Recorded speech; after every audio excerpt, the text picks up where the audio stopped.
please tell me. I need help. Okay, one final thing before I begin.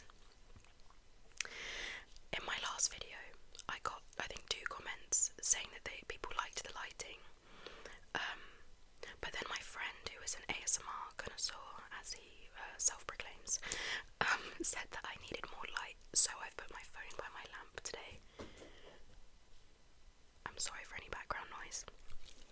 I've put my phone on my lamp today just to see, so you guys let me know which light. I might switch between the 2, I don't know. But yeah. So today I am gonna film a poetry reading video. I mentioned this poem in my first video.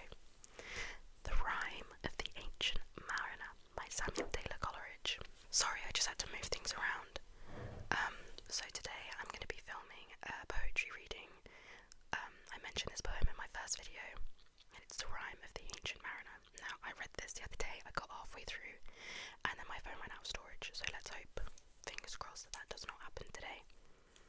But it's okay, my throat was really scratchy and I didn't have tea, so I've come prepared.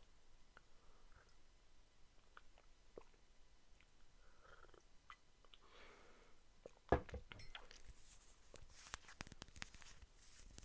gonna put some lip balm on. I found this in Superdrug. Vaseline, I kept thinking, I wished Vaseline had a stick version. And now they finally do.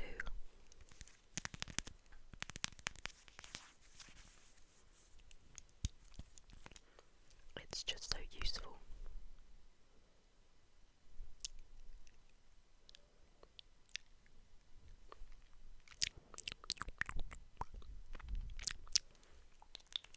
Vaseline is the only lip balm you guys should be using, okay? It's the best one. Apparently, Carmex has fiberglass in it. I refuse to believe a company would knowingly put fiberglass in their lip balm, and apparently it's so that it makes your lips feel moisturised for a short period of time, and then it cuts your lips up so they feel dry, so you put more on. Honestly, it can't be true, surely. Okay. This is the illustrated version. The Rime of the Ancient Mariner by Samuel Taylor Coleridge. This is my favourite poem, guys. I'm so happy to share it with you. I hope you enjoy it. Let's begin.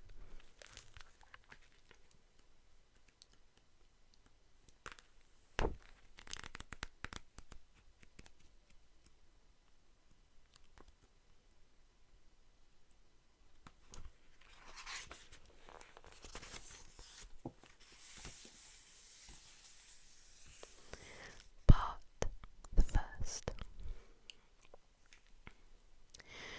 It is an ancient mariner, and he stoppeth one of 3. By the long grey beard and glittering eye, now wherefore stoppest now me? The bridegroom's doors are opened wide, and I am next of kin. The guests are met, the feast is set, mayst hear the merry din. He holds him with his skinny hand, there was a ship, quoth he. Hold off, and hand me grey-beard loon. Eftsoons his hand dropped he. He holds him with his glittering eye. The wedding guest stood still, and listens like a 3 years child. The mariner hath his will. The wedding guest sat on a stone. He cannot choose but hear, and thus spake on that ancient man, that bright-eyed mariner. The ship was cheered, the harbour cleared, merrily did we drop, below the church, below the hill, below the lighthouse top.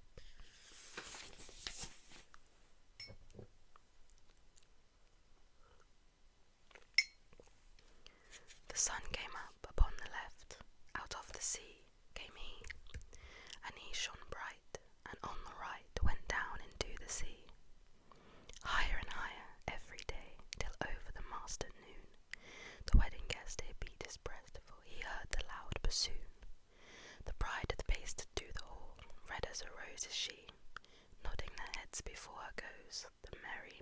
sea.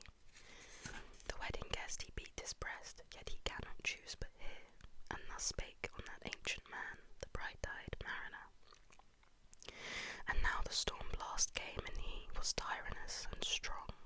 He struck with his o'ertaking wings and chased south along, with sloping masts and dipping prow, as who pursued with yell and blow, still treads the shadow of his foe, and forward bends his head. The ship drove fast, loud roared the blast, and southward we fled. And now there came both mist and snow, and it grew wondrous cold, and ice mast high came floating by, as green as emerald. And through the drifts the snowy cliffs did send a dismal sheen, nor shapes of men nor beasts we ken, the ice was all between. The ice was here, the ice was there, the ice was all around. It cracked and growled and roared and howled like noises in a swound.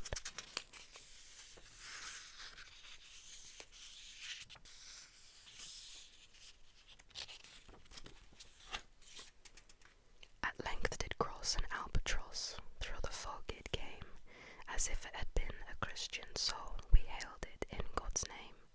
It ate the food it never had eat, and round it flew. The ice did split with a thunder fit, the helmsman steered us through. And a good south wind sprung up behind, the albatross did follow, and every day for food or play came to the mariner's hollow. In mist or cloud, on mast or shroud, it perched for vespers 9, whiles all the night, through fog smoke white, glimmered the white moonshine. God save thee, ancient mariner, from the fiends that plague thee thus. Why look'st thou so? With my crossbow I shot the albatross.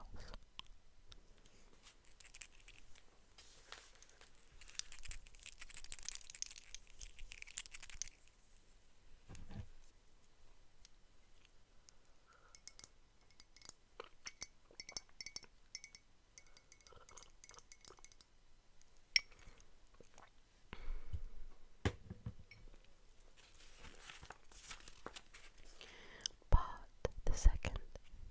Part the second. The sun now rose upon the right, out of the sea came he, still hid in mist, and on the left went down into the sea. And the good south wind still blew behind, but no sweet bird did follow, nor any day for food or play came to the mariner's hollow. And I had done a hellish thing, and it would work 'em woe, for all averred I had killed the bird that made the breeze to blow. Our wretch, said they, the bird to slay that made the breeze to blow. Nor dim nor red like God's own head the glorious sun uprist. Then all averred I had killed the bird that brought the fog and mist. 'Twas right, said they, such birds to slay that bring the fog and mist. The fair breeze blew, the white foam flew, the furrowed followed free. We were the first that ever burst into that silent sea. Down dropped the breeze, the sails dropped down, 'twas sad as sad could be, and we did speak only to break the silence of the sea. All in a hot and copper sky, the bloody sun at noon, right up above the mast did stand, no bigger than the moon. Day after day, we stuck nor breath nor motion, as idle as a painted ship upon a painted ocean. Water, water, everywhere, and all the boards did shrink. Water, water, everywhere, nor any drop to drink. The very deep did rot, O Christ, that ever this should be. Yea, slimy things did crawl with legs upon the slimy sea. About, in reel and round, the death fires danced at night. The water, like witch's oil, burnt green and blue and white. And some in dreams, as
sails that glance in the sun like restless gossameres, are those her lips through which the sun did peer, as through a grate? And is that a woman with all her crew?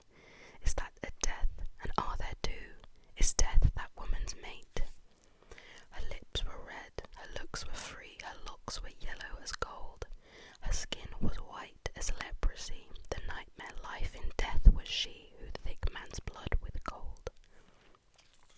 The naked hulk alongside came, and the twain were casting dice.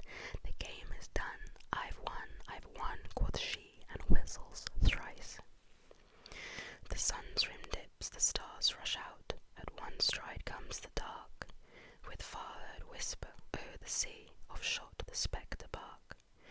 We listened and looked sideways up, fair at my heart as at a cup, my lifeblood seemed to sip. The stars were dim and thick the night, the steersman's face by his lamp gleamed white, from the sails the dew did drip, till gloam above the eastern bar, the horned moon with one bright star, within the nether dip. One after one, by the star-dogged moon, too quick for groan or sigh, each turned its face with a ghastly pang, and cursed me with his eye. 4 times 50 living men, and I heard nor sigh nor groan. With a heavy thump, a lifeless lump, they dropped down one by one. The souls did from their bodies fly, they fled to bliss or woe, and every soul it passed me by like the whiz of my crossbow.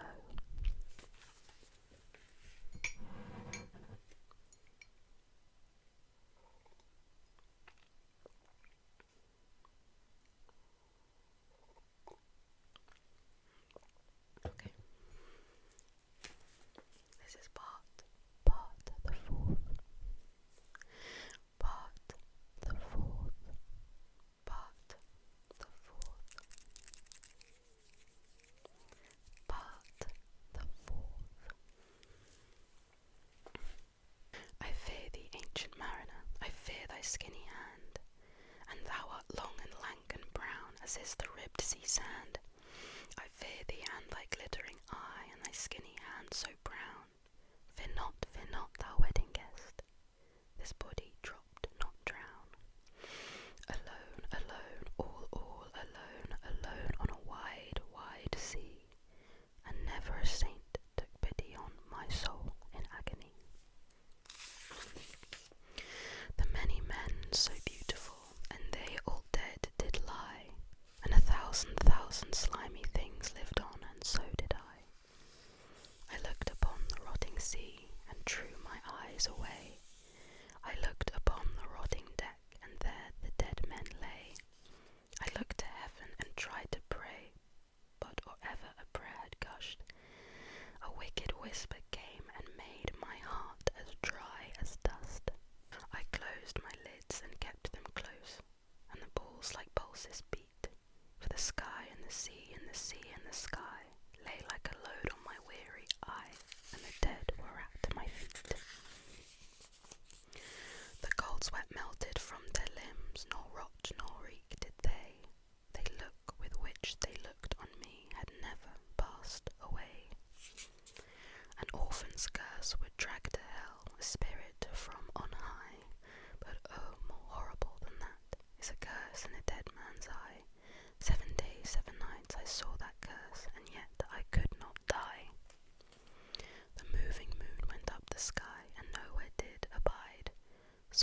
sleep it is, a gentle thing, beloved from pole to pole. To Mary Queen the praise be given, she sent the gentle sleep from heaven that slid into my soul. The silly buckets on the deck that had so long remained, I dreamt that they were filled with dew, and when I awoke it rained. My lips were wet, my throat was cold, my garments were all dank. Sure I had drunken in my dreams, and still my body drank. I moved and could not feel my limbs, I was so light almost. I thought that I had died in sleep and was a blessed ghost. And soon I heard a roaring wind. It did not come anear, but with its sound it shook the sails that were so thin and sere. The upper air burst into life, and 100 fireflies sheen. To and fro they were hurried about, and to and fro and in and out, the wan stars danced between. And the coming wind did roar more loud, and the sails did sigh like sedge, and the rain poured down from one black cloud, the moon was at its edge. The thick black cloud was cleft and still, the moon was at its side. Like waters shot from some high crag, the lightning fell with never a jag, a river steep and wide. The loud wind never reached the ship, yet now the ship moved on. Beneath the lightning and the moon, the dead men gave a groan. They groaned, they stirred, they all uprose, nor spake nor moved their eyes. It had been strange, even in a dream, to have seen those dead men rise. The helmsman steered, the ship moved on, yet never a breeze up blew. The mariners all gan work the ropes, where they were wont to do. They raised their limbs like lifeless tools. We were a ghastly crew. The body of my brother's son stood by me knee to knee. The body and I pulled at one rope, but he said naught to me. I fear the ancient mariner, be calm thou wedding guest. 'Twas not those souls that fled in pain, which to their courses came again, but a troop of spirits blessed. For when it dawned, they dropped their arms and clustered round the mast. Sweet sounds rose slowly through their mouths, and from their bodies passed. Around flew each sweet sound, then darted to the sun. Slowly the sounds came back again, now mixed, now one by one. Sometimes a dropping from the sky, I heard the skylark sing. Sometimes all little birds that are, how they seem to fill the sea and air with their sweet jargoning. And now 'twas like all instruments, now like a lonely flute, and now it is an angel's song that makes the heavens be mute. It ceased, yet still the sails made on, a pleasant noise till noon, a noise like of a hidden brook in the leafy month of June, that to the sleeping woods all night singeth a quiet tune. Till noon we quietly sailed on, yet never a breeze did breathe. Slowly and smoothly went the ship, moved onward from beneath. Under the keel 9 fathom deep, from the land of mist and snow, the spirit slid, and it was he that made the ship to go. The sails at noon left off their tune, and the ship stood still also. The sun right up above the mast had fixed her to the ocean, but in a minute she gan stir, with a short uneasy motion, backwards and forwards half her length, with a short uneasy motion. Then like a boring horse let go, she made a sudden bound. It flung the blood into my head, and I fell down in a swound. How long in that same fit I lay, I have not to declare, but ere my living life returned, I heard and in my soul discerned 2 voices in the air.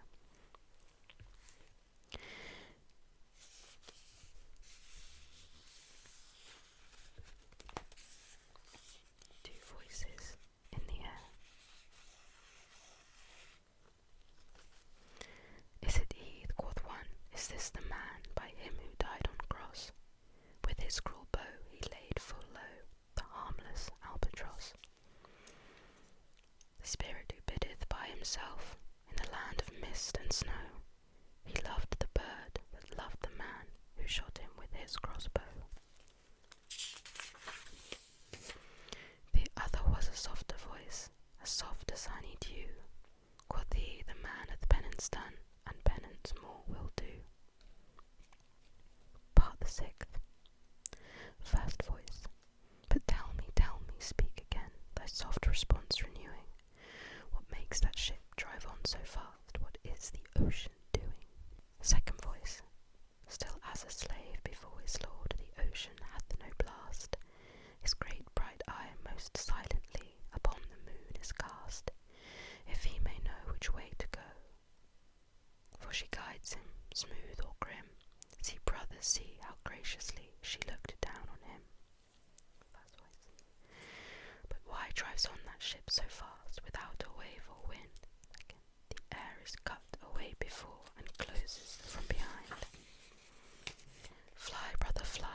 that shadows were, in crimson colours came. A little distance from the prow those crimson shadows were. I turned my eyes upon the deck, oh Christ, what I saw there! Each course lay flat, lifeless and flat, and by the holy rood, a man all light, a seraph man, on every course there stood. This seraph band each waved his hand, it was a heavenly sight.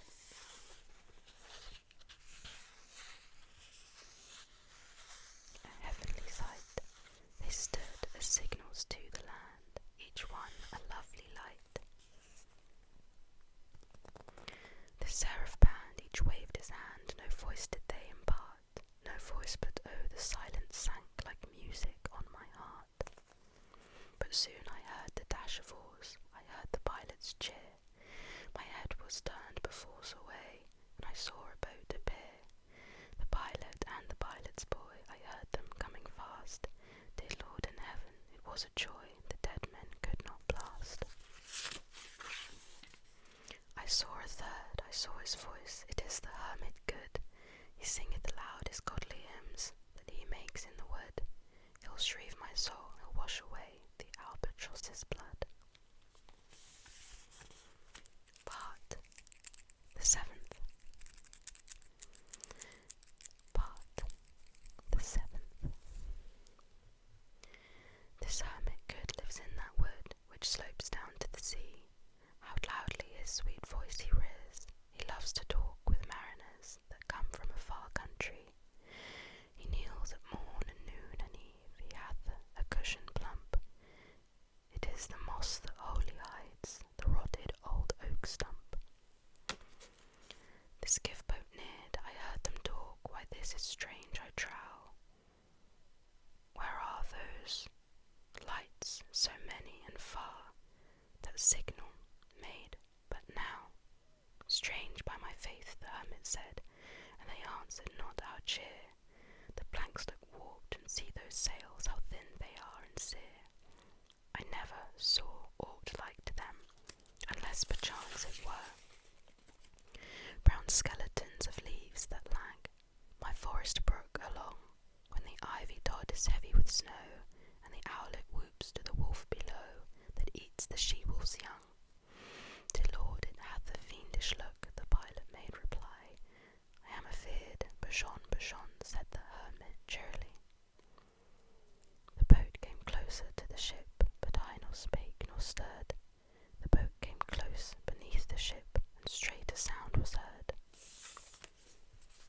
Under the water it rumbled on, still louder and more dread. It purged the ship, it split the bay, the ship went down like lead. Stunned by that loud and dreadful sound which sky and ocean smote, like one that hath been 7 days drowned, my body lay afloat. But swift as dreams myself I found within the pilot's boat. Upon the whirl where sank the ship, the boat spun round and round, and all was still, save that the hill was telling of the sound. I moved my lips, the pilot shrieked and fell down in a fit. The holy hermit raised his eyes and prayed where he did sit. I took the oars, the pilot's boy, who now doth crazy go, laughed loud and long, and all the while his eyes went to and fro. Ah, quoth he, full plain I see, the devil knows how to row. And now all in my own country I stood on the firm land. The hermit stepped forth from the boat, and scarcely he could stand. Oh, shrieve me, holy man, the hermit crossed his bow. Say quick, quoth he, I bid thee say, what manner of man art thou? For with this frame of mine was wrenched, with a woeful agony, which forced me to begin my tale, and then it left me free. Since then, at an uncertain hour, that agony returns, until my ghastly tale is told, this heart within me burns.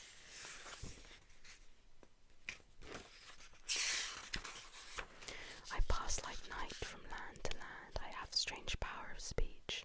That moment that his face I see, I know the man that must hear me, to him my tale I teach. What loud uproar bursts from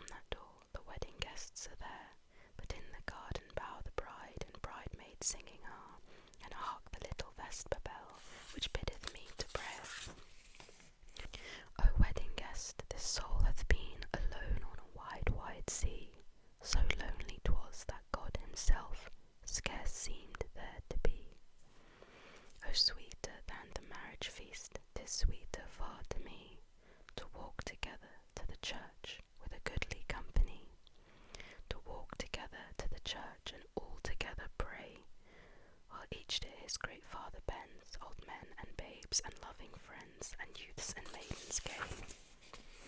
Farewell, farewell, but this I tell to thee, thou wedding guest, he prayeth well, who loveth well both man and bird and beast. He prayeth best, who loveth best all things both great and small. For the dear God who loveth us, he made and loveth all. The mariner whose eye is bright, whose beard with age is hoar, is gone, and now the wedding guest turned from the bridegroom's door. He went like one that hath been stunned, and is of sense forlorn, a sadder and a wiser man. He rose the morrow morn. The end.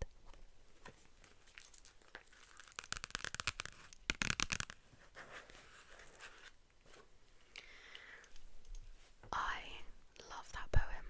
I think the message is beautiful and one that's very much relevant still today. Respecting nature, respecting each other, loving each other. Yeah, I think that story should be made into a film. I think I mentioned this in my first video, that I said this to my friends and they all looked at me like I was crazy, because apparently it's really boring. But a lot happens and it's quite creepy at times and scary, but also quite